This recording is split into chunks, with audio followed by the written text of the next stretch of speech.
ଅନିଅସି ଭଗବାନଙ୍କୁ କହିଲା ମାମାଙ୍କୁ କେତେ ମିସ୍ କରୁଛି। ମାମା ଏଇଠି ଥିଲେ ସେଥିପାଇଁ କେତେ ଖୁସି ଥିଲି। ଆଉ ମୁଁ କେତେ କେୟାର ନଉଥିଲେ, ସିଏ ମୋର କେତେ ଭଲ ପାଉଥିଲେ, ସିଏ ମତେ ବହୁତ ଭଲ ପାଉଥିଲେ, ମୋ କେୟାର ନଉଥିଲେ। ପ୍ଲିଜ ମାମାଙ୍କୁ ଆଉ ମୋ ବାପାଙ୍କୁ ଏକ କରେଇ ଦିଅ ପ୍ରଭୁ। ମୁଁ ପୁଣି ଥରେ ତାଙ୍କ ସାଙ୍ଗରେ ଏକାଠି ରହିକି ମିଶିକି ରହିବାକୁ ଚାହୁଁଛି। ଆନିଆ ଭଗବାନଙ୍କୁ ବି କହୁଛି, ହେ ବଳା ବାବା, ମୁଁ ଆଉ ଆନି ଏକା ସାଙ୍ଗରେ ରହିବାକୁ ଚାହୁଁଛୁ, ଆଉ ଆମ ମାମା ବାପାଙ୍କ ସାଙ୍ଗରେ ରହିବାକୁ ଚାହୁଁଛୁ। ମୁଁ ମୋ ନିଜ ଘରକୁ ଫେରି ଯିବାକୁ ଚାହୁଁଛି ପ୍ରଭୁ। ମୋ ବାପାଙ୍କ ପାଖରେ ରହିବାକୁ ଚାହୁଁଛି।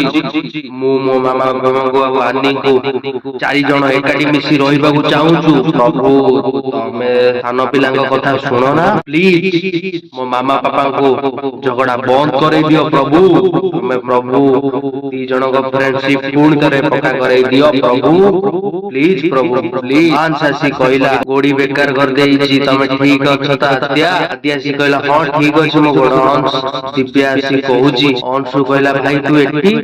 ଅଂଶ ଆସି ଦିବ୍ୟାକୁ କହିଲା, ତୁ ତ ଜାଣିଛୁ ଦିବ୍ୟା ସବୁ ବର୍ଷ ଆମେ ବୋଲବମ ଆସୁ। ଝିଲମିଲି ଆସି ସାଙ୍ଗେ ସାଙ୍ଗେ ପହଞ୍ଚିଗଲା।